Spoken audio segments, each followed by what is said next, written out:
How to link Facebook page to Messenger. Hello everybody, welcome back to our channel. Today in this video we are going to guide you through on how you can link your Facebook page to Messenger. So if you're wondering how you can do it, these are the processes you follow up and you should be able to link your Facebook page to Messenger. So head over and open up your Facebook account and head over and go to the profile at the top right corner and switch up to the page where you want to link your Messenger to. For example, I'm switching over to this one. You may also just go ahead and switch it over to your Facebook page and wait for it to be appeared on the screen. Once you're on your Facebook page, you're gonna go ahead and tap on the three horizontal lines again and head over to your settings.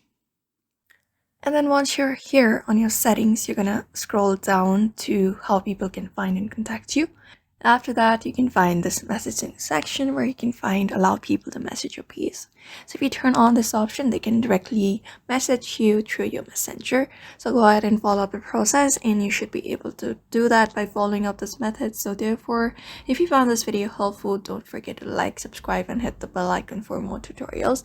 And let me know in the comments if you had got any questions and if you need further help in the comments. Thank you for watching and I will see you in the next video.